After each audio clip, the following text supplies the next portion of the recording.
As you continue to enjoy your food and your dessert, we'd like to continue with the program. But before I introduce the keynote speaker, we'd like to have the recognition of our special guest by Executive Director, Brother Sean McCaskill.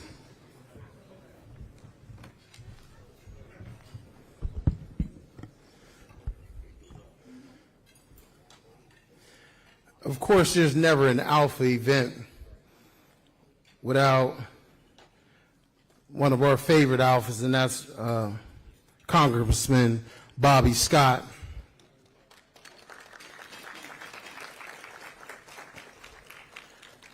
Now, I know that the Boule had their convention in the Bahamas. I don't know if there's a time where you have so many of their presidents in one place at one time. So we're, excited to have the president-elect, the grandsire of the Boule, Lauren Douglas, here with us today.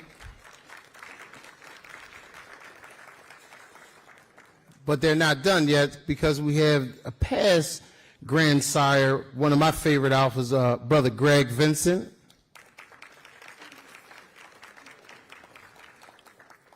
And also we have past grandsire James Payne joining us today. Now, one of the things that we always do, that we should be participating in the political process, we have the Vice Mayor of Long Beach, California, Rex Richardson, with us today.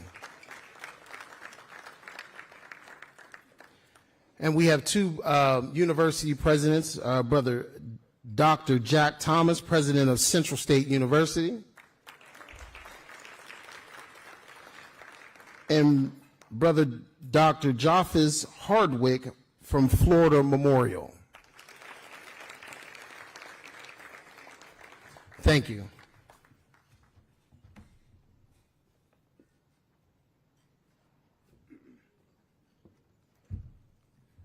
Thank you, Brother McCaskill. At this time, I'd like to introduce our keynote speaker and moderator, Brother Roland S. Martin. Over the course of a career that has seen him interview multiple U.S. presidents to top athletes and entertainers, Brother Martin is a journalist who has always maintained a clear sense of his calling. Brother Martin is the host and managing editor of #Roland Martin Unfiltered, a daily online show focused on news and analysis of contemporary culture from explicitly African-American perspective. Brother Martin has spent 13 years at TV One Cable Network, where he hosts the nation's only Sunday morning and daily morning show targeting African Americans from 2008 to 2019. He served as senior analyst for the Tom Joyner Morning Show, where his daily segment was heard by 8 million people. In addition, he spent 6 years as a contributor for CNN. He has been named 4 times by the Ebony magazine as one of the 150 most influential African Americans in the U.S. In 2013, Brother Martin was named Journalist of the Year by the National Association of Black Journalists. In 2008, he was inducted into the Texas A&M Journalism Hall of Honor. He is a 4-time NAACP Image Award winner, including being named Best Host twice. He earned a BS degree in journalism from Texas A&M University in 1991. He has been awarded multiple honorary degrees and is a life member of Alpha Phi Alpha fraternity and NABJ. I now bring to you Brother Roland S. Martin.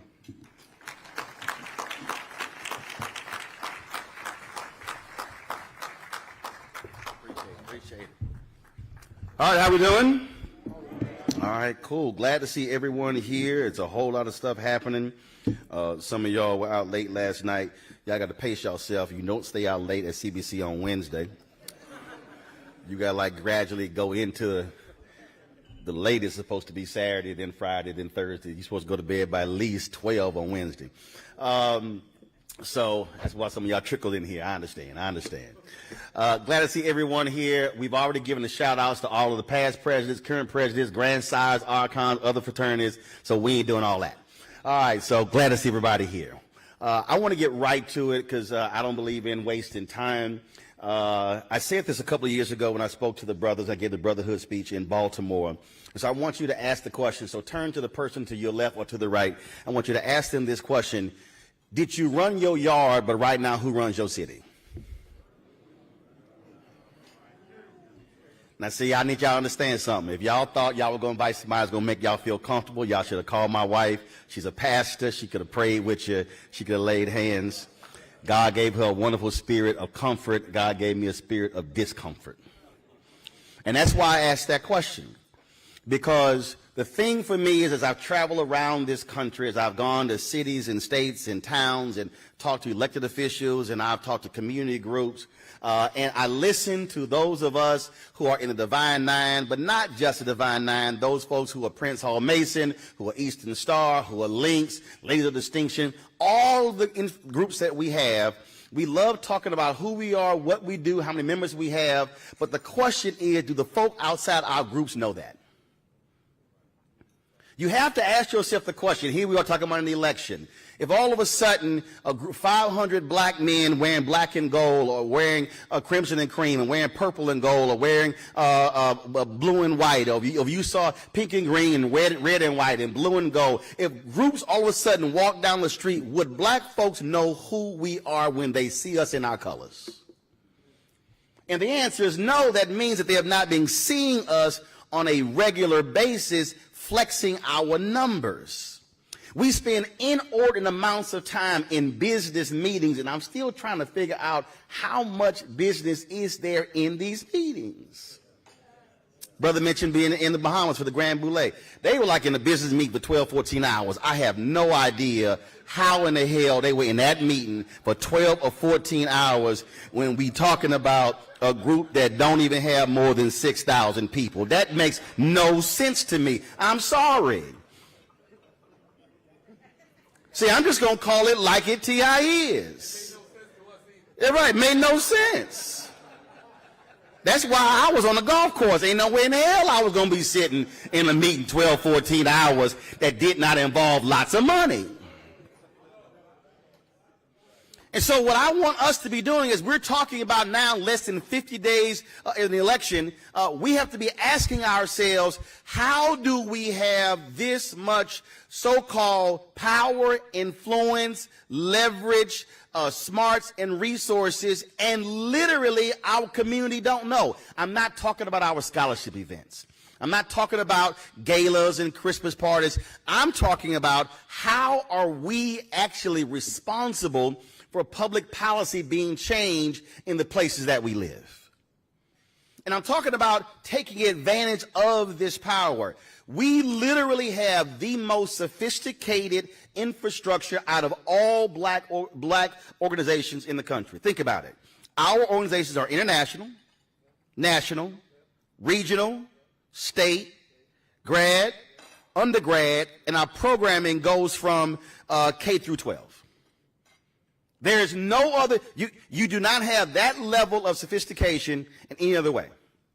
Yeah, you might have AME, CME, you might have various groups, but the ability of a president or a board to push one button and all of a sudden you're informing thousands of people to move in one direction at one time doesn't exist. The question is, how often are we utilizing that power to be able to actually be a change agent?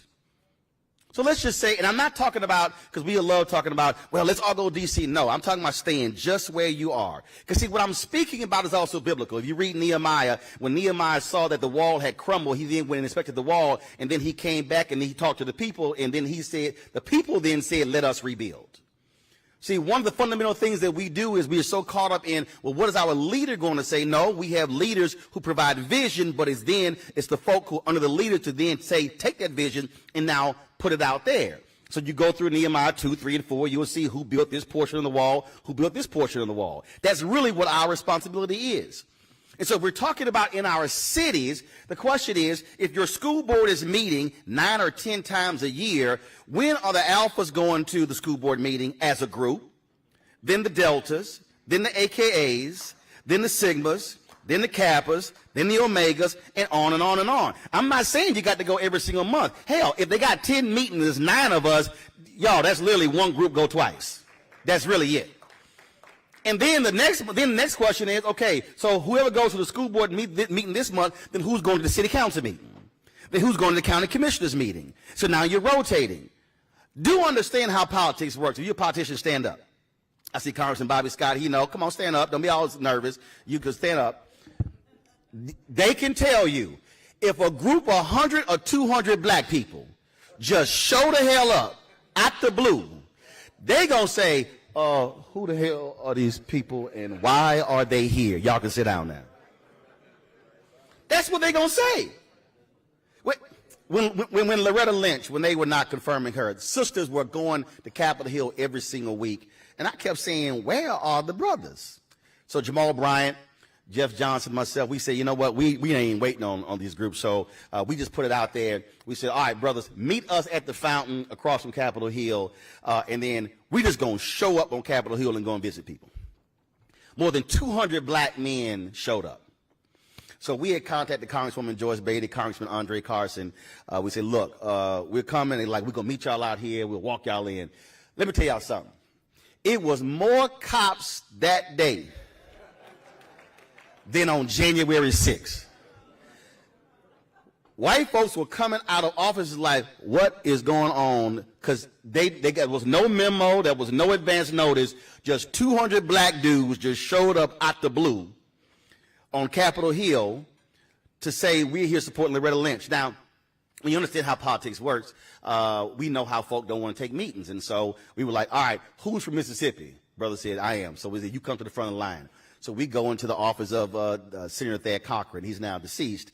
And so we walk in. I understand we scare the hell out of people. So sometimes you have to use that to your power. So we literally crowded the office.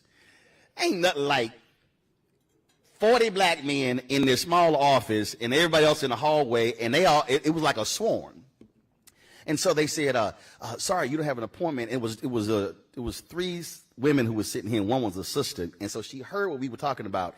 They had a meeting with the senator. She says, listen, we got a 20-minute meeting with the senator. We'll give them 10 of our minutes. Secretary is like, oh, no, we can't do that. That's not how it works.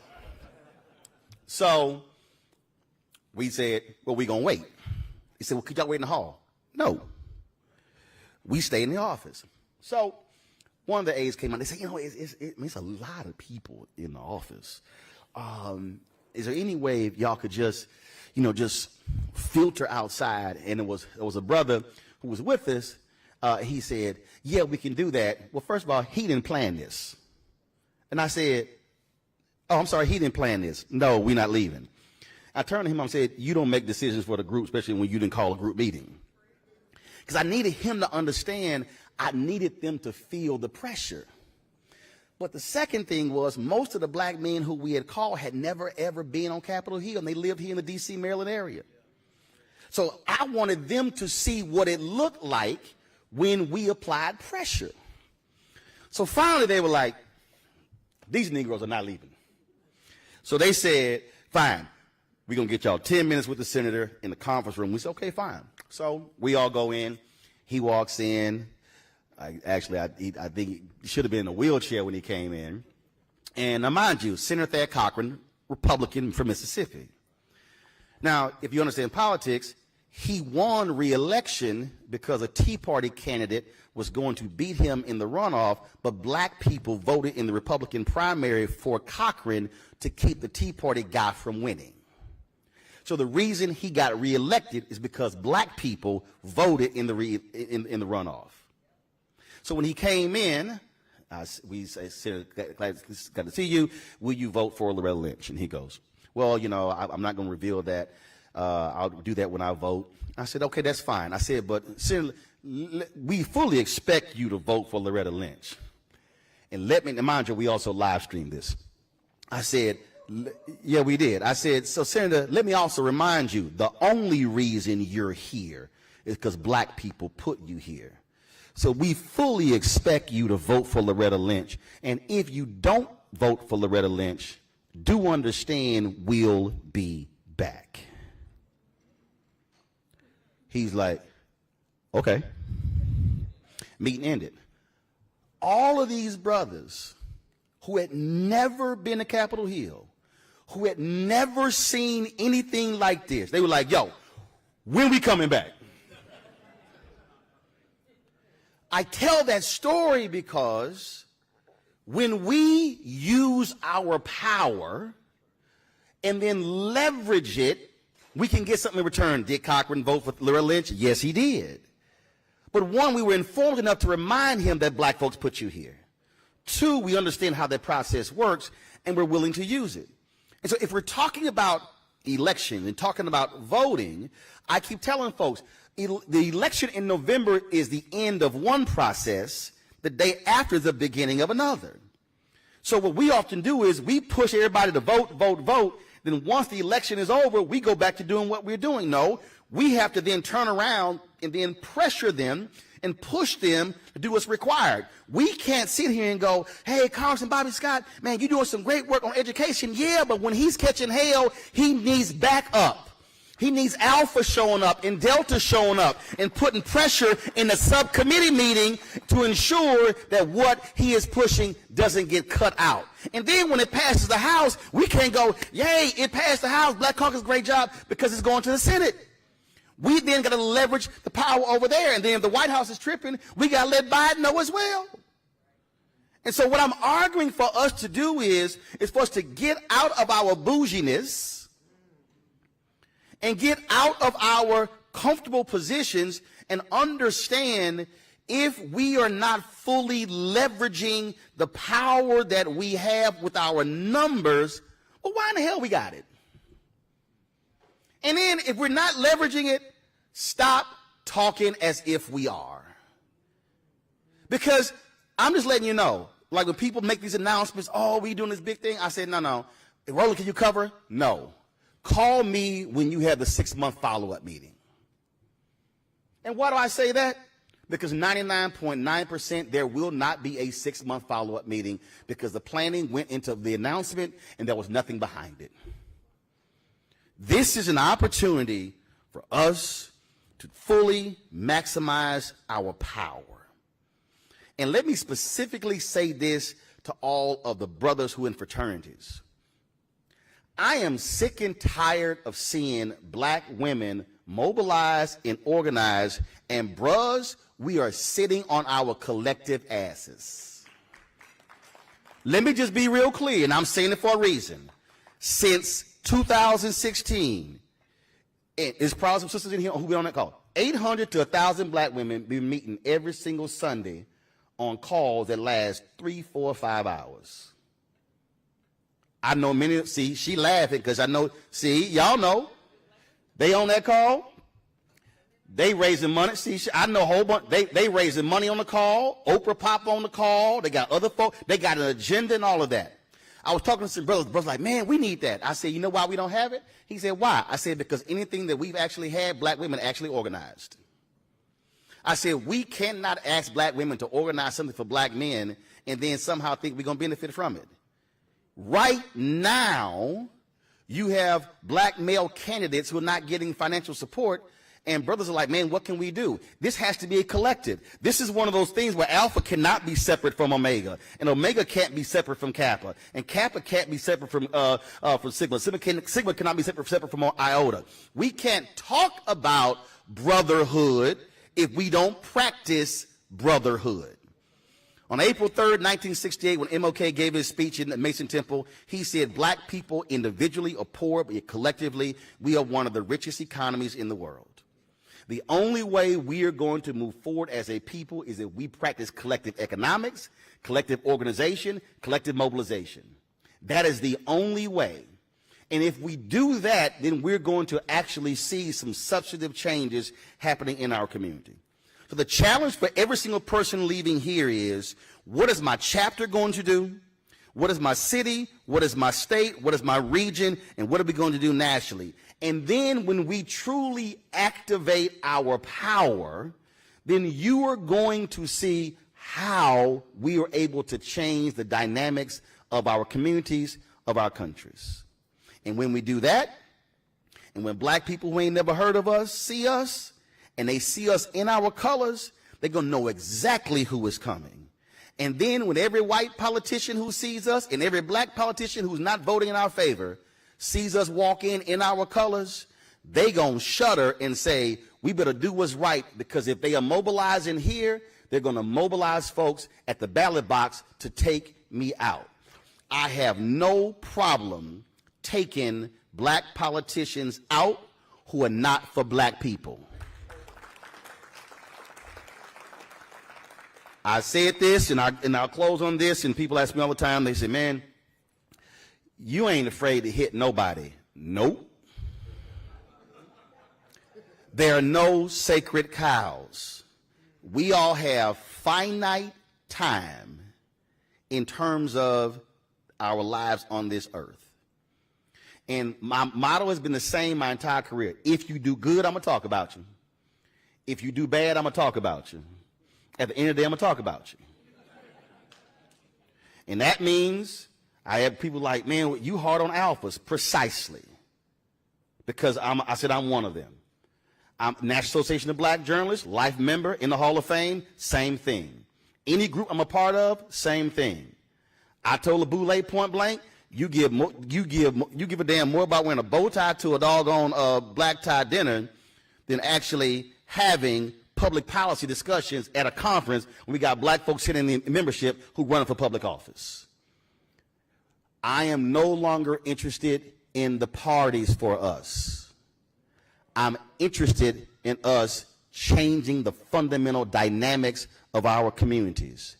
And when we lead, black folks will follow. And when they follow, then they'll say, there goes an alpha man, there goes an AKA woman, there goes a delta woman, there goes an omega man. And when they see those colors, they gonna know we're here about business. The question is, are you prepared to go to work when you leave Washington, D.C.?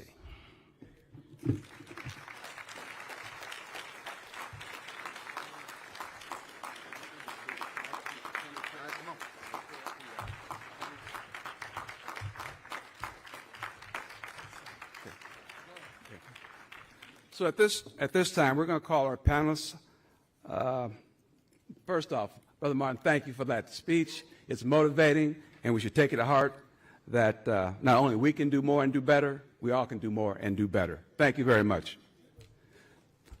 At this time,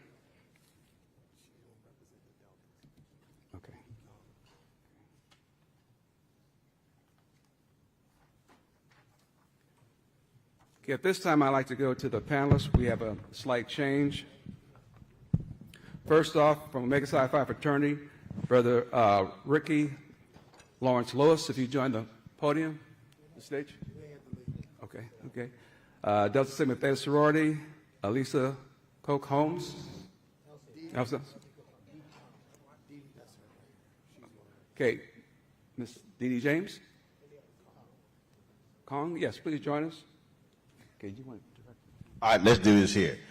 All of the panhandle folk on the panel, come on up. Yeah, that makes a whole lot of sense. And then I'm going to let y'all introduce yourselves. So come on up. I like that organization. I just cut to the chase. I ain't, you know.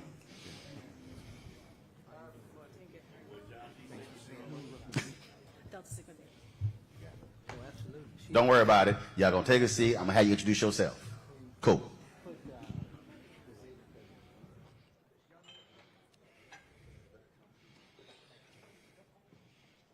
So how many here? 5, 4, 5. All right, so let's just take these seats right here. There you go.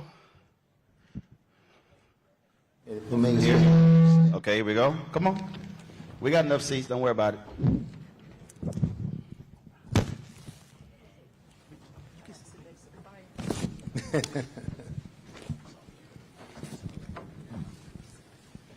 All right, grab your microphone. Make sure the microphones are on. All right. Yeah, I'm not sitting down. That's it? Yes. All right, so let's do this here. Let's start on the far side. Name, organization representing. Donna Jones Anderson, the National Panhellenic Council, National President. Should be on. It's on. Hello. Talk right into it. Chris Ray, International President, Phi Beta Sigma. Dr. Stacey N.C. Grant, International President and CEO of Zeta Phi Beta Sorority Incorporated. Rashida Liberty, Centennial Grand Bachelor, Sigma Gamma Rho Sorority Incorporated. And Chairman, Chairwoman. And Chairwoman of the National Council of Presidents for the Divine Nine as of 24 hours ago. I'm Dee Dee James Kong, National Second Vice President of Delta Sigma Theta Sorority Incorporated. Excellent. And I'm Dr. Willis Lonzer, General President of Alpha Phi Alpha and the Vice Chairman of the Council of Presidents as of 24 hours ago. All right, round of applause, please. So let's jump right into it. When we talk about, again, voting, we are less than 50 days. What directives have you given your individual organizations when it comes to driving folks? You've got registration deadlines coming up. I think in Georgia, it's October 17th. When it comes to, you got early voting. And so give me a sense of organizationally, how have you been directing your members in order to drive registration numbers, but also turnout numbers? Anyone can jump in. Well, I'll go ahead and start. We are definitely, as Alpha Phi Alpha, through our Voteless People as Hopeless People programming and campaign, which you heard about earlier at the outset of this luncheon, utilizing through our webinars, through the standard programming structure of the fraternity, specific instructions, our partnership with when we all vote, to ensure that we Hold are... on 1 second. Can y'all just turn the lights on? Please turn the lights on. Yeah, this is killing me. Turn all the lights on. We're with the club tonight, but we don't need the club right now. Yeah, please hit all the lights for me. Go ahead. But that partnership is helping us to mobilize the voices and provide specific instructions of what we can do, both on a regional, district, and local level. And we have also been really through the beginning of the fiscal year, or the beginning of the calendar year, rather, talking about the importance of the mobilization to vote and getting people to the polls in addition to the registration. That's been an open dialogue in the fraternity. And we certainly have been trying to share it with our partners in the community as well. We can start there. Anybody, just jump in. Go ahead, Madam Chair. I hate to say ditto, but what you're going to find is that we all have very similar initiatives, especially when we all vote, the rallies to get voters engaged. But I see a bigger vision, and it was a vision that we talked about yesterday during our Council of Presidents meeting, and that is that we're usually talking to our own people. And we vote. We vote. So it's like preaching to the choir. The work that was presented yesterday was how do we engage and say, how do we have Divine 9 days for voting, where we bring 2 or 3 family members, community members, people who are not affiliated with us, and now we triple the impact or double the impact. That's what we're talking about as far as mobilizing to actually do the work on the days of the voting. Not necessarily getting people to vote, because we're talking to our members, our collegiates. We're talking about having those spaces. But we are more powerful, as you stated, together. And if we come together as a Divine 9 and say, this is the day we're going in our city, and you, Alpha Man, are going to bring your cousin Ray Ray, your little sister so-and-so, you're going to bring 2 or 3 with us so that we are more powerful together. That's the work that we're doing. We're all registering people to vote. We're doing the webinars. Absolutely, and just adding on to the work that my fellow presidents have shared, we also looked at how do we layer the message continually, that there's always conversation around voting and bringing people to the poll. So one real life example that's happening right now, our organization under our social action is sending down a truck with water to Mississippi, because there is still crisis there that is happening, especially for pregnant moms, and knowing that it's out of the news, but they're still having issues on the ground. So at that event, we're adding in voter registration. We're making sure we're layering the opportunities that everything that we do, we have a chance to remind families to vote, to share the information with the community, and just as our chair said, to make sure when we all vote is a consistent message that we're giving throughout the Divine 9. So a year ago, I got the opportunity to sit in this role as international president. They turn it up. Go ahead. We got it? All right. Got an opportunity to sit in this role as international president. The theme of our administration is empowering generations of men to believe in advocacy, community service, and engagement. The first word being advocacy. I think that our brothers, we demonstrated this year, we saw how our sister organizations would go on the Hill, massive numbers. You would call the brothers and there'll be 5 of us to show up, 25 of us to show up. And so we decided as a collective this year that we wanted to amplify our voice. So as you was giving your story today, it reminded me of the fact of us increasing our advocacy with a generation of men who recognize that One we second. are Turn them all the way up. together, All the way up. Thank you. that we're stronger together. And so one of the things in Phi Beta Sigma that we've been very focused on is this advocacy piece in training these brothers. We are all multi-generational organizations. And when you look at advocacy for my brothers who are in their 70s and 80s, it's totally different than my brothers who are 19 and 20 and even the ones in their 30s. And so it's having a specific prong approach to how we engage advocacy-wise by the generations. So now it's about advocating, it's about educating, and then it's about mobilizing and taking them to the polls. You can't have a register to vote event in Sigma without having a plan on how you're going to educate them on the candidate and then educate them on the issue that may be on the ballot in your local area. And then you have to follow up with what is your plan to get folks to the polls? Who are we partnering with? Who are we? And my message to them is, if it's not the NAACP, then it needs to be with the Brothers of Alpha. But no longer should it just be you, because we are gone of those days of it just being us, because these issues are too great. So it's about getting folks to register, educating them on some of these candidates, because I don't need you to waste your time on a candidate. You know, if you've been the representative of a hood for 12 years and it's still the hood, then obviously we don't need you no more. You know, we have no sidewalks. You've been going to the legislature for 25 years, and we have still no sidewalks. We're done with you. Roland, and I was waiting to see if Freda Ray was going to say it, but we did something monumental this year. The 5 fraternities convened this summer on the Capitol Hill together. That representative collection of our 5 fraternities within the Divine Nine, to your point, we were tired of us not doing something that would make a visible recognition of our efforts to be coalesced, to be a union of men together, college-educated men, all of us, trying to advance our community. But we also made the commitment to keep doing it. That's right. To continue to come back, to continue to press our legislators. I know Congressman Scott was there. Several others. Congressman Clyburn spoke to us when we were there. We have to recognize, to your point, and I appreciate the women of the Divine Nine through your outstanding leadership, but we will not sit dormantly anymore and just watch you legislate. We are going to do something about it, and we have already started. Freda Ricky Lewis, who was here, already committed to that, and in following Dr. David Marion, who was the Grand Basileus of Omega Psi Phi, Sean Housen, the Grand Polaris for Iota Phi Theta, has stated the same. And Freda Shelton, who is the Grand Pole Mark now for Kappa Alpha Psi and will be through next summer, we've all agreed that we will be there.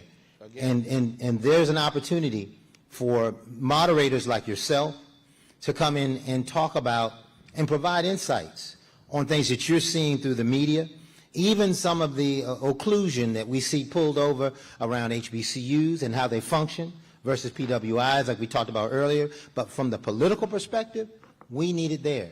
The April Ryans of the world, who's a great Delta woman and out there leading, she needs to be there as well as you, so that we can coalesce that voice and make sure that we walk away with a different byproduct than we've been seeing. So Delta Sigma Theta has a very heavy focus in social action. Part of that is our annual Delta Days in the nation's capital that we had in March of earlier this year. I oversee Collegiate Day, so we had the overall theme of Collegiate Day was making sure that people pave their own path as far as social action goes. You don't need to be a future lawyer or someone that studies political science to understand civic engagement. It's about giving them the tools and resources necessary so that they have impact on their communities. So we had them take a person personality assessment for one workshop so that they can define what strengths they bring to the organization as far as civic engagement goes. So maybe that's creating flyers if they're really into art, or writing literature if they're really into writing, whatever the case may be, making sure that they understand that, but also really encouraging them to work with their local alumni chapters, because sometimes as collegiate chapters, we may not always have the bandwidth to do what local alumni chapters do, and also partnering with their other Divine Nine organizations so that people really see the unity, because I feel like it's so important for collegiates to understand the importance of their vote, and making sure that their other collegiates understand the importance of their votes too, whether they're members of the Divine Nine or not, because if our votes were not important, it would not be attacked. Are you doing data collection? Because when I'm talking about data collection, I hate it when folks say, hey, where's folks to vote? Okay, well, you're tracking. Are targets being set? How many? Are we looking at actual data? So for instance, voting, actually, the data is public. We can literally right now, actually as an elected official, you can literally right now go and look at this particular precinct has X number of people who live there, who are registered in the last election. They may have had 900 eligible voters, but only 150 actually voted. That's a way to take energy and say, hey, we're going to do door knocking in that particular precinct alone to drive those numbers up. Are you doing that? And give me an example. Well, I'll say jump in really quickly. For us, that's why partnership is important, right? The reality is that's not historically who we are. That's right. We have not been historically, we show up, hey, we got to march for this, we need our voices to be shown, but our partnership with the NAACP is so critical, because their infrastructure that they have is what allows for us to use that data. We overlay issues that utilizes their text messaging system. They provide us with those targeted locations in our specific areas. So again, it goes back to, as a leader of an organization like this, conditioning my members to understand that we are advocates in this fight. We got our degree, we got our money, we are now doing well, and then you tend to really not be about that advocacy piece. We're leaving it for somebody else, the rowdy ones. That's why we utilize other organizations who, this is their lifeblood, this is what they do, but it's making sure that we make that connection now, because that's not who we've been. I just want to add on that, if I can. In addition to working with NAACP, what we charge our members in local areas that we're now looking at how we can get those numbers is building the relationships with the local electeds and their teams, so we can also access some of the information about the voting trends in the area and having them more familiar with who we are as D9 and what we're able to do. So it opens up conversation, the volunteer opportunities, and then we say, how do we look at this district and get some of that data from different places so that we can balance and check and make sure that we're really actively engaged in the community and not just checking the box to say that we voted, but we can see the profiles that are coming out of our communities. We did some work with a group called The Collective, and The Collective had a very targeted phone campaign system that would tell you very quickly, like, if you spend 2 hours of time here with X amount of callers, we can touch 11,000 people who are not voting. And so we used the collective's data, part of that partnership piece, to really say, okay, this group is going to call on Virginia because we had a battleground situation there. We also used data to tell us what districts during the Georgia piece with the Senate race, we found out what zip codes had the most issues, and that's where we bought billboard advertising, which we paid a nice little upcharge for, but a billboard advertising campaign that we knew were on the eyeballs of those who were not necessarily registered to vote. So using other people in that way has been very good for us, but I'll be honest, I think it is difficult for us as organizations to now become these political groups or data miners that now track this data. It's very difficult, I think, in our infrastructure to do that effectively. So we have to use a lot of those. But but this is where I'm talking about how we redefine. So first of all, I'm not going to describe this as us shifting to political organizations, because really what we're talking about, everything that we keep talking about, oh, we care about this, there's a public policy component to it. I walk people through this all the time. I don't care if you are conservative. You can holler small government all you want to. The reality is there's no aspect of our lives that the government does not have a hand in. Very true. The moment you're born, a birth certificate is a government document. That's right. When you take your shots, government document. When you get married, government document. When you get divorced, government document. And then when you die, that death certificate is a government document. So this notion that somehow we shouldn't be involved in it, it's not there. What I'm arguing is not that we're becoming political organizations, but that what we're doing is the things that we're caring about, we are now to the point about advocacy, understanding, because the other thing is this, and I trust me, I've heard it, especially from sororities. People, they start freaking out, oh my God, our 501c3 status. No. The law says you can't endorse candidates.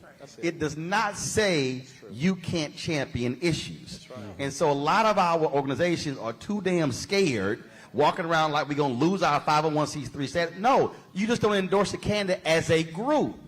But literally, the president can endorse whoever they want in their own individual capacity. And I think that stopped a lot of us from doing political advocacy because we start freaking out thinking we're going to lose our status. I love that you raised that point because even... Look like some of y'all agree. Like, I can see y'all been having some chapter meetings like, damn, I'm glad he brought that up. I was going to say, not lately, though. Not lately. I would say Brother Everett Ward over there. Yeah, he's over there. I think you changed the dynamic of how we show up as a Divine Nine and say we have issues that are important to us. Education is important to us. Human rights or voting rights are important to us. Health equity is important to us. And so we have, I think as a Divine Nine, we're changing that dynamic. And I think it started with that man right there. All right. And using social media, using social media, creating the campaigns, getting out in front. We were seen because even when we had the protests around the murder of George Floyd, SOARs were concerned, can we wear paraphernalia? And we were out there on the front lines. That was a thing when Sandra Bland died. Yeah. And I remember that was a huge thing because Sigma Gamma Rho was very much out front on that. And then I remember when the Deltas sent something out saying don't wear your letters, and Deltas lost their mind. And I remember when I saw that, I hit Brother Tillman. I was like, say, bro, what we gonna do? We immediately said, hey, brothers, wear your letters. And again, I think what happens is, and I get it from a leadership standpoint, I think we've been so risk averse that it's prevented us from being more active, and now you have a whole new generation of members who are like, no. Right. I didn't come here. Exactly. I ain't here for the tea. They came to work.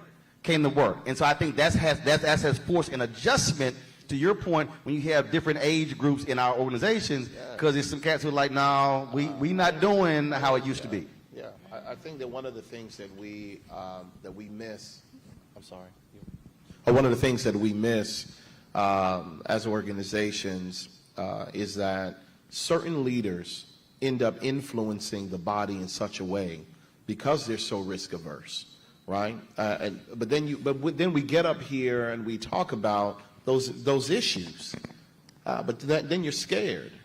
One of the things that I'm proud of, all of the D9 now, is us moving into this new space of us having PACs, right? The game has changed. I remember when we started one, and then I got a call from Dr. Ward and said, well, we got one too. And then it was so forth and so on. Because why? Because to your point, the issues that are impacting us are tied to policy. We need to grow folks in our organizations that's their work, that strengthens us to be able to do it on a consistent basis. Long after presidents have gone on, but there is these think tanks or the organization that is infrastructure that is doing the advocacy work on a continuous basis. The work goes on, no matter who is the president. Right. And if I could, one second. Donna I had something to say. think you were jumping in? Donna? Pardon me. Say I that thought again. you were about to jump in before he did. No, I was thinking about. I'm going to go here, then I'm going to go here. The stroll to the polls pictures that came, the photos that came out at the last election. One was in Atlanta with the sororities, and one was in Dallas with the fraternities. It was on The View. It was publicly all over the place. I would love to see stroll to the polls in every city that we have fraternities and sororities in the whole country this year. I would love to see D9 take 9 people to the polls with them, and not just take 9 physically, but touch somebody at your job that you know doesn't vote. Talk to them and get them to vote. Talk to your relatives that you know, a cousin that has kids that never goes to vote. Go and babysit on voter day, or find someone that can babysit to let them go vote. We have so many young people that just don't vote. They just don't believe in it. They don't understand the history of what happened and how we were restricted from voting for so many years. But we have to instill in them that they have to vote. They have to vote for midterms and presidential elections. Is just so important, because the Republicans have layered the state houses, the white, the Senate, all of the everywhere, the judgeships. They restricted Obama from putting judges, and now we feel it because the Supreme Court just overturned something that's unforgivable. So we have to D9, get 9 to the polls. Let's do it. Well, before I go here, but that's why I think the advocacy part comes in the teaching, because it's connecting the dots. In 2016, I had a sister from North Carolina who called my radio show, and she said, hey, I'm not feeling Hillary Clinton, so I'm not going to vote presidential election. I'm just going to focus on state issues. I said, okay, name me your top 4 state issues. And of the 4 issues she named, I walked her through how that was a tie-in to who was in the White House. And she literally, and again, this is somebody who's an activist. And a lot of folk just simply don't understand how all the dots are connected, because I had to explain to her, you've had 2 black women who were named to the federal bench, but who were blocked by your 2 Republican United States senators. That's right. And she said, really? I'm like, yes. Who names them? The president. Who confirms them? The Senate. I said, in North Carolina. She didn't understand how the appeals court works over the region that she's in. And so again, so she's thinking, I don't like this person. I said, I need you to understand the folk on the other side of you, they ain't even tripping on the person. They understand the power that comes with the person. That's it. That's right. And so we have to walk folk through this and educate them in terms, because again, not a lot of us live and breathe this. For every day, that's not what they do. So we actually have to do that and walk them through that. Go right ahead. So under the 26th National President's Administration, Beverly Smith, she established D4 Women in Action, which is a 501c4 organization. So while the 501c7, Delta Sigma Theta, cannot endorse candidates, the C4 can. So it's really important that we take the time to build the infrastructure to support candidates that are for our people, so that we can finally see so that we build that history of like having people that support us. And that's just so important, especially because while we've been around for over 100 years, that's pretty late considering how long the history of our nation has been around. And as far as social media goes, while emails are good and important to use for communication, it's so important to diversify the type of communication that we use. So Instagram, Twitter, Facebook, and TikTok, that's a really important one too. That's a really good way to engage our younger voters, because we have to meet people where they're at and give them communication where they see it accessible, especially with how sophisticated social media algorithms are today. Using our hashtags like MPHC, 1913, whatever the case may be, making sure that the information is accessible and available. Oh, you ain't got to tell me. Indeed. I'm on Facebook, Instagram, Twitter, Snapchat, TikTok, Fanbase, Tumblr, LinkedIn. Baby, ain't a platform I ain't on. So I'm going to use everything at my disposal. Brother Martin, everything. I really am. Let me just first of all say, This is a collegian. Yes. And she is so poised. Yes, she is. I'm just overly impressed. But this is our future too. But the one thing I wanted to say, and let us not lose this moment, and I know that we had conflicts today, but I have absolute confidence if we didn't have the conflict, all of the Divine Nine presidents would be here. We have to introduce in this second 100 years a new concept to the culture, culturalizing our partnerships. That's something that we didn't do well really in the first 100 years, or maybe as efficiently as we could have.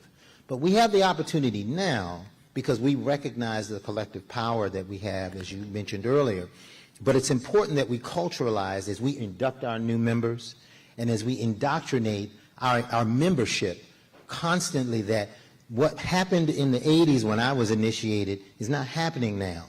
And the needs for our collegians to be more visible, more vocal, is very important because, as we know within Alpha Phi Alpha, collegians are the lifeblood of our organizations. They are the canary in the cage. If something's going to happen, they're probably going to be the first to let us know, hey, there's a big shift that's coming from this direction. But we must be plugged in as well as a multi-generational organization that we all are recognizing now. So we need to get used to seeing this and listening to us and how we work together to attack the problem and be multi-pronged in our approach. I would also say this, and again, I think we have to expand our minds in terms of how we use our power. So when I was on the board of the National Association of Black Journalists, when we went after Jeff Zucker at CNN, they had no black executive producers, vice presidents, senior vice presidents, executive vice presidents, no direct reports. And even though NABJ, we're the world's largest minority media organization, I knew their attitude was, look, that's 4,000 members, we can ignore them. So I then executed our plan, and a lot of our board members, again, they didn't understand how you use collective power and partnerships. So I hit Brother Waters like, look, I need a letter from the alphas. Now here's what we often do. We go, why don't we sign one letter? I'm like, no, I don't want one letter. I want a letter just from the alphas. We drop that letter. That's a new headline. Then we got one from the deltas. Then we got one from omegas. And all of a sudden, every time there was it was another letter being dropped, it got to the point where they were like, listen, y'all need to get this out the headlines. Y'all got to figure out something. So they appointed one person, appointed a sister. We like, she's not a journalist. She was a lawyer. Then they appointed somebody else. We're like, no, that's digital. That's not linear. In 2 months, they had to appoint 5 black folks to be VP or higher. Well, just the other day, Marcus Mabry, they made him executive vice president. He's over all global digital for CNN. He got promoted because of that campaign. And so this is also how we have to think about our power, even outside of politics, in terms of other areas, how we leverage it. So I've been involved in this campaign with black-owned media and advertising. $322 billion being spent every year on advertising. Black-owned media gets 0.5%. Federal government spends $560 billion on contracts. Black people get 1.67% of $560 billion. And so we also have to just think about how we leverage, because trust me, even corporations, when they see this organization with 100,000+ members and this one with 200,000, when they start seeing that come, then they start thinking, well, now we're going to start getting more letters and more letters. So that's also, I think, outside of politically, how we leverage our power to now changing an economic conversation that exists as well. And trust me, they listen, they pay attention, and when they start seeing that, then they say something else is coming. We better get ahead of this curve. So we should be thinking about the exact same thing. So we got about 15 minutes. I'm going to take some questions. So here are the rules. I don't need you to hold a microphone. I got it. So just keep your hands to your side, and then if you want to ask a question, ask a question. So who wants to ask a question first? Y'all seriously? All y'all scared? Nobody here has a question? Brother Martin, if no one has a question. No. They got a question. I'm going to walk up on somebody. Come on, stand up. Oh, yeah. I'll be like in school. I would like walk up to you. All right. Recite it. All right. What's the question? How do we teach relationship mapping to our younger members so that they can be effective in engaging and being active with some of the points we've talked about? I got this one. So I think a really Shocking.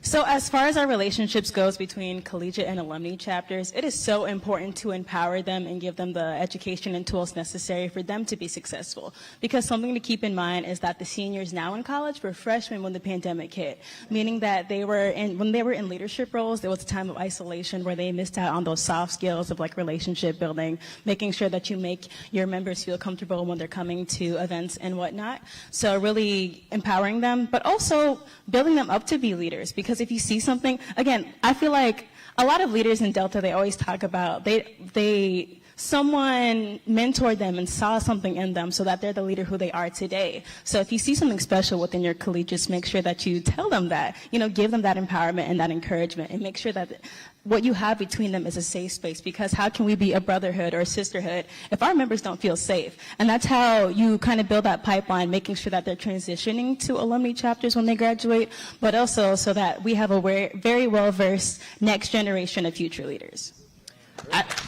Beautifully said. I just want to add to that, because this is a wonderful moment hearing you, because I'm going back in time, because I sat in your position for Zeta Phi Beta sorority, incorporated over 20-something years ago. And that is exactly how you not only build relationships, but you create succession plans. We never want to be in a situation where we want to hold on to power so long that we can't extend our hand to raise up who's coming behind us. And it can't just be in our words that our youth and our collegiates are the future. It has to be in our action. So what does that action look like? My mentors opened up space for me to join the table when there was no seat. They spoke my name when I wasn't in a room, to think on a young, bright scholar that can do some work. And when we talk about advocacy, handing the mic over to the next voice so that we can not talk at you, talk with you about how do we increase the potential of who God called us to be. All right, what's your name? Who you with? Jerry Case, Alpha Phi Alpha. Put your hand up. I got the mic, bro. I need you to hold it. I got this. Appreciate it. So collectively, in terms of economic leverage, I'm curious, as all the organizations come to a collective strategy in terms of workforce development. For example, I'm an engineer and I understand the future in terms of what skill sets and what jobs are going to be promising, but collectively have the organizations come to an agreement to say, hey, this is the kind of skill sets and occupations we want to focus on to build this kind of economic collective you guys are talking about, outside of just communicating with platforms. Who wants it? Let's give it to the chair. I work for the largest tech company here in the world. And Who's that? I'm not supposed to say his name on this stage. You can't say who you work with? I work with Amazon. Well, that was not hard. Yeah. Hell, we all got Amazon Prime. Yeah. Why are we sitting there tripping? Yeah, Somebody sat in this damn room just bought something on Amazon during this panel. Why are you tripping? But I think you're right, and I love what you're bringing up. And there's been a lot of focus on STEM, right? And we saw that wave coming a long time ago. But now the world is becoming so tech that I do think that we probably have a gap, serious gap in our generation and what's to come. I know that I had to pay $250,000 to get a tech resource like you in my business today, fresh out of school, because there's not enough of you. And I know that we have a shortage, and I know our representation is looking like 1%, 2% of blacks in tech. So we got a serious pipeline gap in the world, because globally I worked on the talent acquisition strategy for us. We don't have it. And I think the Divine Nine, when you raise it, it's an issue that we see, because right away they say we want to go to the HBCUs. And I always tell them it's a smash and grab strategy. You just want to go in there, hire them, and you don't want to do anything for the HBCUs. So we have to build an infrastructure there. And I'm speaking for all tech, Meta in the room, all of us. We have to build a strategy to build goodwill with the HBCUs, but I also remind them that only 9% of black students professionals come from the HBCUs. HBCUs, 228,000 black students, PWIs, 1.6 million. Correct.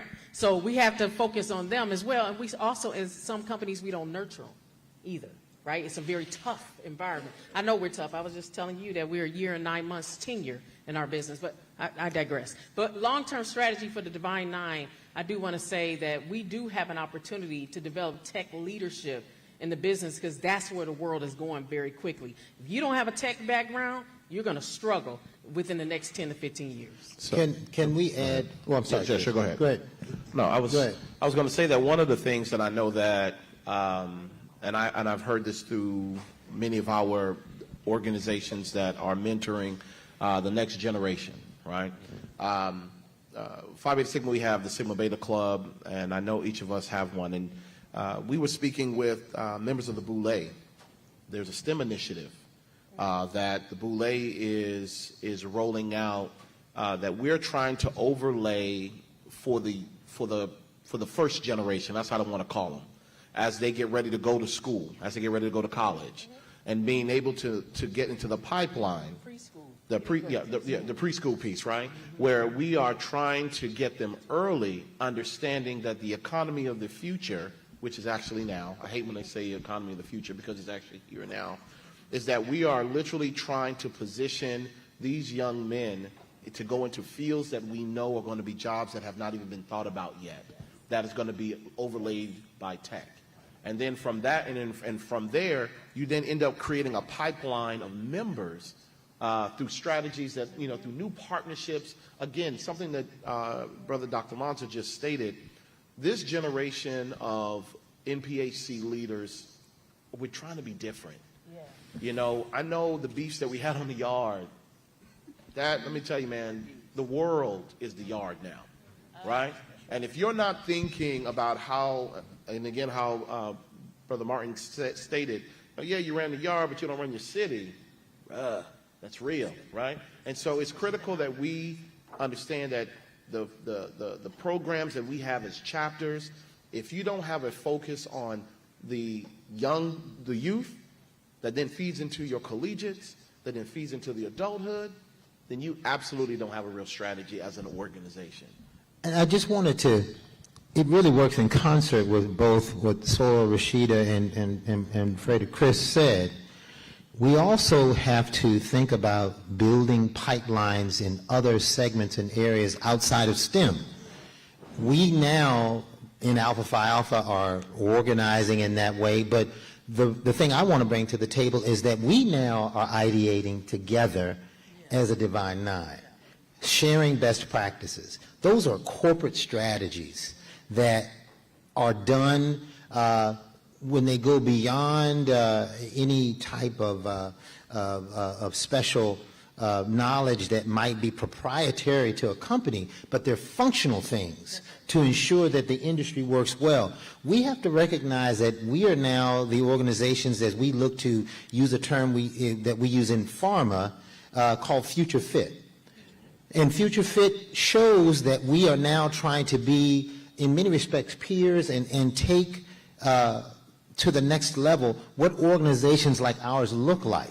What does it mean to be a fraternity in the 21st century or a sorority in the 21st century? But more importantly, how do we partner to leverage the collective 2.7 million plus people that we influence through our programming, our global programming, as well as what we do in terms of training our members?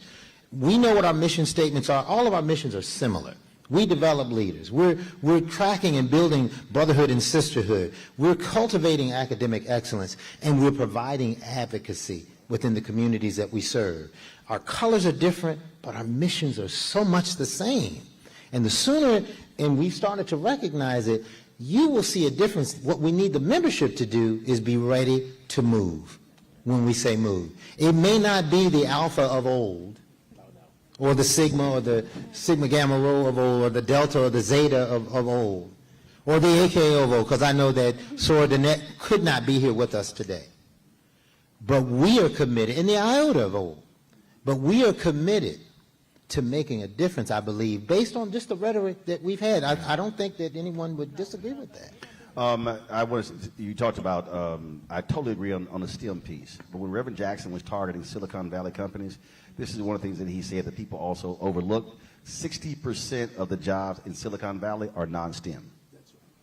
So while there's a focus on STEM, we can't overlook all of the jobs there. And we talk about 1-2%, that number includes all of those jobs, not just on the engineering side. So we got to be. That difference is that you need to have the knowledge, because we hire people without tech knowledge to work. You can't be HR to tech people and not know tech. So you still have to have that knowledge. Yes. So I challenge us to think like that. And I think we need to go to the preschool level, because that's what companies are doing right now. We're building preschools in underrepresented areas, because Bezos said we got to go and start there because I'm running out of talent in 20 years. No, absolutely. No, absolutely. I'm thinking that way. All right. So here's the deal. As the panel, is it 2:10? What time is it? No, but the sheet you gave me said 2:10. I'm asking what time? No, I know what time it is right now. We're supposed to end at 2:10, right? So here's the deal. I got 4 questions, quick answers. We're going to do all 4. Go. All right, I'm Derek Long, Central State University and Alpha Phi Fraternity Incorporated. Have my president, Dr. Jack Thomas, and our board of trustee member, Mr. Richard Perry, over here. What's that question? I said that because it's really important to the question. What can our university, HBCU university leaders and decision makers do to help mobilize what you guys are talking about right now? What decisions can we go back and make tomorrow? Build partnerships with us as a collective Divine Nine to make sure that we're touching not only black females but black males, because they're struggling not only at PWIs but HBCUs. There are things that we can offer through mentorship, through tutelage, you name it. I think that's a way to bridge. Put a voter registration team together and put a poll on your campus. Make yourself a polling location. Start there. Also reach out to companies, corporations who can hire those students once they graduate, and cultivate them when they hire them. Not just hire, but mentor them in the business world. All right, question? Hello, my name is Samaria Robinson, the second vice of Sigma Gamma Rho Sorority Incorporated, and my question is, so each org has a day on the Hill. What strategies do you all have in place to get more undergraduates involved in that? Or the day on the Hill, that's capital, do you also have actions on the state capitals and then also city halls and things like that? Yeah, go ahead. That's what I was going to say. One of the things that we encourage our social action folks to do is make sure that when we have our state day on the Hill, because it's easier for our collegiates that are in the state to travel to the state capitol instead of coming all the way to Washington, D.C. from whatever location that they may be. We already know that there's a financial challenge that's already in there. So pushing collegiates to attend state capitol events is really the key. Is the key for us. Is what we do. And go ahead. To help address the financial barrier within Delta, the Hosters chapter has a program called Destination 22, which are funds available to help collegiates get out to these programs, because it can be a lot sometimes, especially in this economy with flight prices, gas, and everything. So making sure that they have the financial resources to get there and that the alumni chapters can help support them in that. And again, if we're having those actions using technology where folks are driving messaging on that particular day directly to those social media accounts of those politicians, that's also how we do that.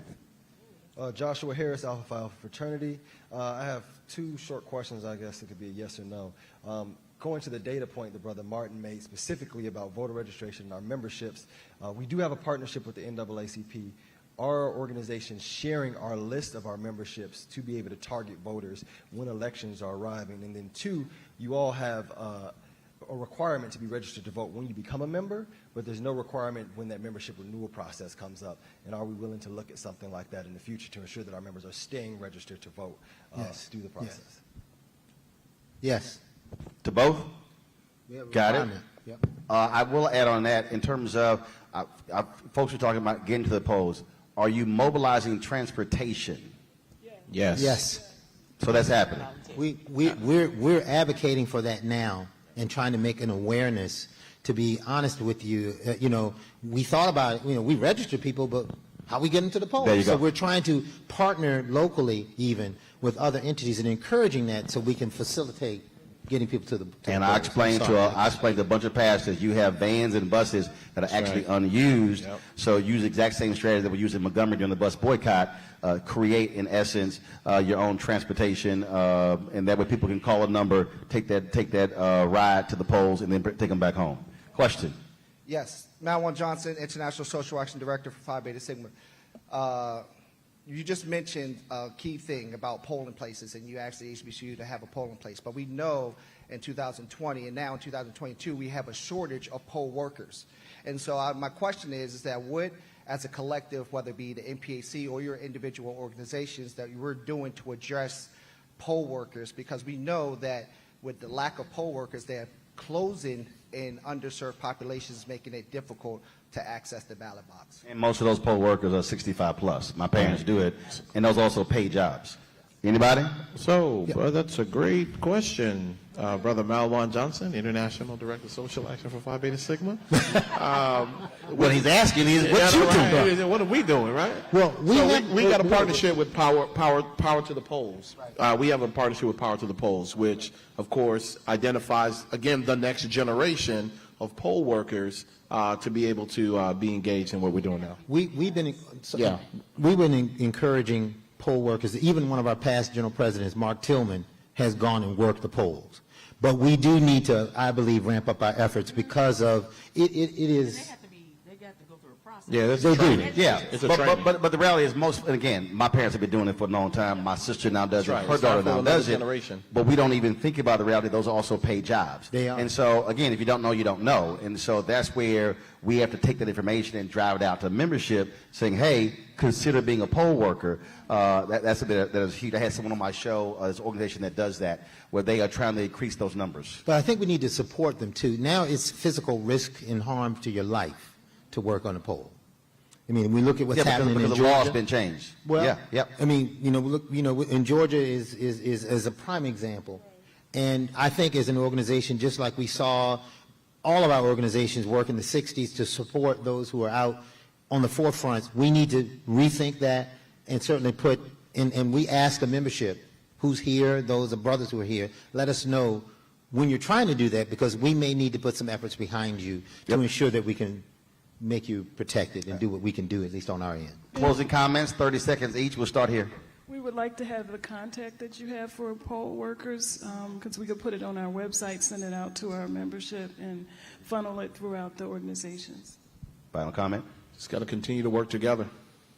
Phi Beta Sigma is committed to being with Alpha Phi Alpha and all my other D9 organizations to make sure that we amplify our voice. We're stronger together. If the wheel ain't broke, don't fix it. Like, really encourage our collegiates, especially, and our younger voters, that they don't need to reinvent the wheel if it's not broke. So making sure that they're partnering together and utilizing their individual strengths so that we can have a bigger turnout. I see a huge opportunity for us to share more ideas collectively, for us to make sure we have an end-to-end process. That mobility piece, getting people registered, is the easy part. How they get into the polls, and how do we convince them more and make it more relative to our communities. And with leadership at Sister Liberty as the chairwoman for this year, and really with all of us at the table, I do not see any reason why we won't move the needle collectively as a Divine Nine. We stand on the shoulders of our predecessors, like Dr. Ward, Attorney Harry Johnson. I want to call him Dr. Johnson. He's going to be a pastor today. You know black people call everybody doctor. Don't worry about it. But we do stand on the shoulders of our predecessors, but we recognize that the change is needed, and we're ready to lead that change. Final comment here, and I moderated Congresswoman, when she was Congresswoman Marsha Fudge. She always hosted the handheld panel, and I moderated one year, and I was asking them about a particular bill out of Ohio. And no one knew about it. And as we were talking about it, they were like, well, Roland, we need to have, you inviting us, on Tom John Morning Show. And then, I don't know why, I think it was Cheryl Underwood, I don't know why she went there. I said, not a single one of these presidents has ever sent me an email to come on my TV One show or my Tom John Morning Show. Then everybody in the room got real quiet. Why do I say that? You have a black media infrastructure right now. You've got nationally syndicated radio shows that you have members who are the hosts of. And so if we're complaining about how we're not getting the word out, if we're not even reaching our own members in black media, then we're not doing our job. We should be pushing black radio. We should be pushing on the black digital side. We should be pushing also television as well. And so if we're talking about using infrastructure, we can't hope the Washington Post shows up or the New York Times does something and ignore local black newspapers, radio stations, and also digital as well. Here's the deal. For me, I don't have a boss. It's God, then it's me. So I ain't got to ask nobody. And so when I tell people, but you got to be able to reach out and say, this is what we're doing, that's what we also have to do locally and also nationally. That's it, folks. We appreciate all of you being here. We've been live streaming this as well. So if folks missed it, we've actually streaming it on the Black Star Network, all of our platforms as well. And so thank you so very much for being here. You about to close us out? While he closes out, we're going to get a photo. I got you. Okay, folks, please bear with me for the panel. Okay, they're going to take a photo. Go ahead. Just go Okay. While they're taking the photograph, last things, our sponsor, one of our sponsors, Good Health Wins, has a video they'd like to show us. Excuse me. Look, they have a video by Good Health Wins, which is one of our sponsors. While they're taking the photograph, if we can get that video played, and then have Ms. Sonova Moss come and talk to us about Good Health Wins. Thank you. And then also for the panelists to stay on stage at the conclusion of this as well. For the video, please. Good Health Wins is a wonderful opportunity for the National Council of Negro Women to showcase who we are as a convener of national groups and organizations in helping with the COVID response. So about 2 years ago, we came together, formed this incredible partnership with organizations such as Alpha Phi Alpha Fraternity Incorporated and all of the Divine Nine organizations, combined with the NCNW sections and organizations and national affiliates, to not just respond to COVID-19 and what was happening in our communities, but to also help position the importance of vaccines for flu and other routine vaccines. We appreciate your diligent efforts to wear masks, practice social distancing, and displaying protective measures against COVID-19. However, the fight is not over. As the weather changes, we must stay the course by getting our annual flu shot, wearing face coverings, and getting the COVID-19 vaccination or booster. We are encouraging everyone in the southern region, in the southwestern region, in the midwestern region, in the western region, in the eastern region to take your flu shot and or COVID-19 vaccination. Together, we can do our part to limit the spread of this disease and keep those around us safe. Alpha Phi Alpha Fraternity Incorporated is all in with Good Health Wins. On behalf of the National Council of Negro Women, we want to thank the brothers of Alpha Phi Alpha for being all in for Good Health Wins. Good Health Wins, in partnership with the National Council of Negro Women.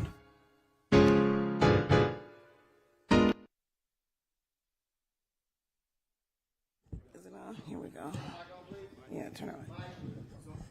Good afternoon, and thank you for this opportunity to join you. And what a wonderful panel discussion this was. And, you know, we just left a workshop where we at the National Council of Negro, we did with called Vaccines and Voting. And we talked about the intersection of the importance of both of these as they impact Black America today. I just want to thank you and commend you for being our partners with Good Health Wins. Alpha Phi Alpha, Dr. Lanza, and all of our partners at the Divine Nine, Chairman Liberty, and all of you all. I want to say I'm especially proud of Dede Kong. You made me very Delta proud today, sir. But we want to just be able to say that don't give up, that we are in the fight of our lives, not just because COVID is real and it's still killing us disproportionately, but because it wants to stop us from getting to that ballot box and we have too much at stake. So just remember that we need to get everybody vaccinated, get your boosters, continue to stay safe, socially distanced, but most importantly, get out and vote. We say in Good Health Wins, we are better together. We have now put together the largest African American infrastructure of health trusted messengers in the country. We are it. This is what it looks like when we all come together. 4.5 million strong, and trust me, we are getting everybody's attention, including the CDC, including NIH, including being asked to be in publications and things like that. But it is because we are doing what we already do. We just did it through a grant. We have always been community service and trusted messengers. So I just ask that you all just continue to reach out to our families and friends. Don't get tired. We have too much at stake. And we just have to get out there and continue to get vaccinated and vote. Thank you so much.